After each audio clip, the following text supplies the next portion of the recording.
PM Modi की पहली cabinet बैठक में बड़ा फैसला। पीएम आवास योजना के तहत गरीबों के लिए 3 करोड़ घर बने।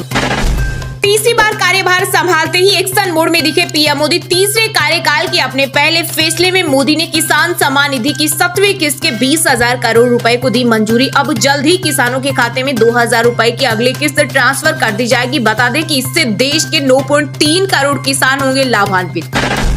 मुस्लिम मुक्त हुई भारत सरकार। आजादी के बाद मोदी राज में हुआ ऐसा पहली बार। दरअसल मोदी के नेतृत्व वाली केंद्र सरकार में मुस्लिम प्रतिनिधित्व खत्म हो गया है। इस बार एक भी मुस्लिम को मंत्री नहीं बनाया गया है। मोदी कैबिनेट के अंतिम मुस्लिम मंत्री मुख्तार अब्बास नकवी थे।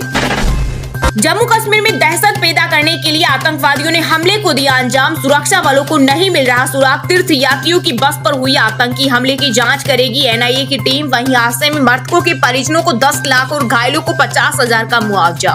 एलजी मनोज सिन्हा ने की घोषणा। मोदी कैबिनेट में शाह, राजनाथ सिंह, गडकरी के मंत्रालय फिर से रिपीट। जयशंकर विदेश मंत्री, सिंधिया दूरसंचार मंत्री, शिवराज सिंह चौहान को कृषि और मनोहर लाल खट्टर को ऊर्जा विभाग मिला।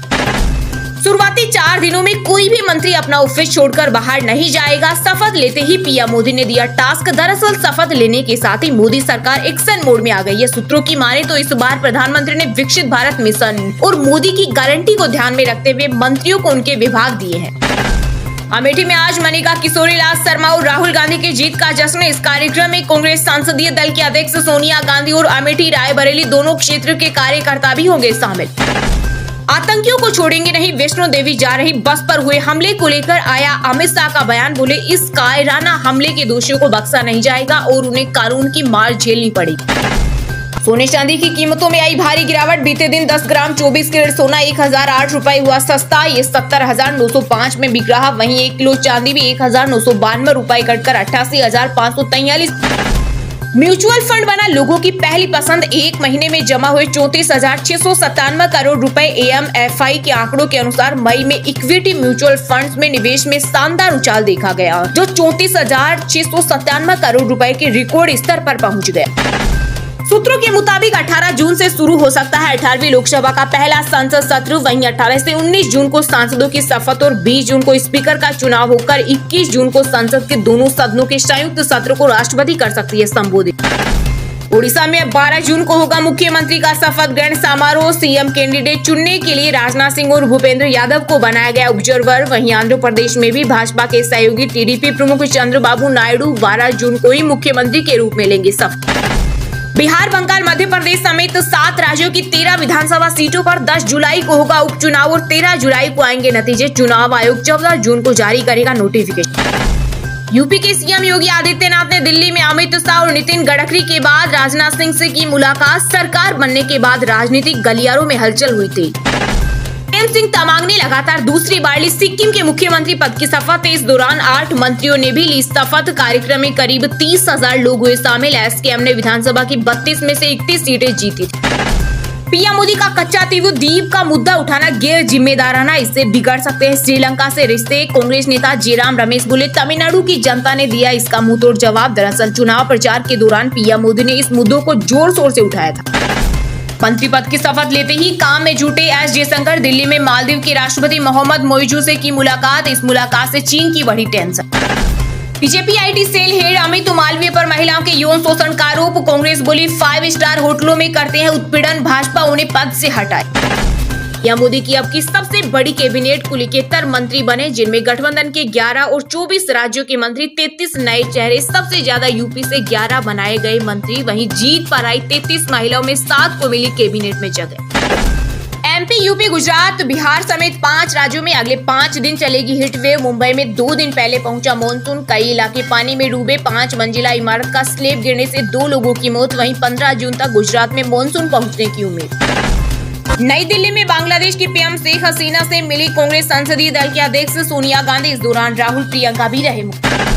फ्रूट जूस के नाम पर चीनी का घोल पी रहे लोग। आईसीएमआर ने दी चेतावनी। कहा पैक्ड फूड का लेबल हो सकता है भ्रामक। छलावे में नया आए।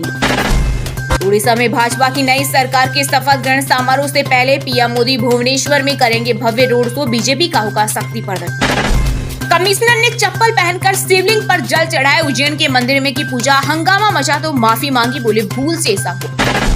मणिपुर में सीएम के काफिले पर हमला, 2 सुरक्षाकर्मी घायल, मुख्यमंत्री काफिले में नहीं थे, बोले यह राज्य की जनता पर हमला।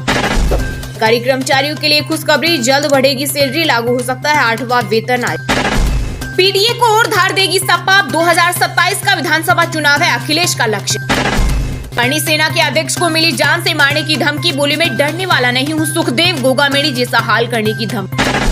दिल्ली जल संकट पर 12 जून तक टली सुनवाई, सुप्रीम कोर्ट ने केजरीवाल सरकार को फटकार लगाई, कहा अदालती कार्रवाई को हल्के में न लें।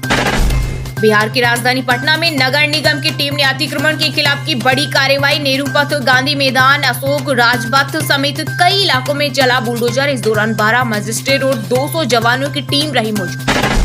नई सरकार बनते ही हफ्ते के पहले कारोबारी दिन ऑल टाइम हाई बनाकर गिरा शेयर बाजार। कारोबार के दौरान सेंसेक्स 203 अंक की गिरावट के साथ 76,490 के स्तर पर बंद हुआ। वहीं निफ्टी भी 30 अंक की गिरावट के साथ 23,259 के स्तर पर हुआ बंद। मोदी मंत्रिमंडल में यूपी से 9 चेहरे, हर चौथा सांसद बना मंत्री, 4 ओबीसी और 2 दलित। गोंडा से सांसद कीर्तिवर्धन के नाम ने चौंकाया, जयंत चौधरी ने अंग्रेजी में ली शपथ। पाकिस्तान के पीएम शहबाज शरीफ ने नरेंद्र मोदी को तीसरी बार भारत का प्रधानमंत्री बनने पर दी बधाई। एनटीए ने अपने चेयरमैन प्रदीप कुमार जोशी को सौंपा नीट परीक्षा में गड़बड़ी की जांच का जिम्मा। शिक्षा मंत्रालय ने कहा कॉम्पिटिटिव एग्जाम के विशेषज्ञ हैं, इसलिए कमेटी में चयन हुआ। वहीं सुप्रीम कोर्ट पहुंचा नीट परीक्षा में गड़बड़ी का मामला, दोबारा परीक्षा कराने की मांग। दिल्ली के हक का पानी भी रोक रही हरियाणा सरकार, जल संकट को लेकर आम आदमी पार्टी ने फिर बीजेपी पर साधा निशाना। साथ ही कहा सुप्रीम कोर्ट के आदेश का भी पालन नहीं हो रहा। दिल्ली के एलजी जनता का नहीं बल्कि भाजपा के हितों का ध्यान रखते। उसमें शुरू हुई 2 दिवसीय ब्रिक्स विदेश मंत्रियों की बैठक। भारत ने विश्व बंधु की भूमिका के साथ पूरी की बैठक में मौजूदा जियो पॉलिटिक्स के मुद्दों और वैश्विक सुशासन प्रणाली में सुधार को लेकर होगी चर्चा। रोमांचक मुकाबले में भारत से हार के बाद पाकिस्तानी खिलाड़ी की आंखों से नहीं रुके आंसू। नसीम शाह का बुरी तरह से टूटा दिल, भारतीय कप्तान रोहित शर्मा ने बधाया ढांढस।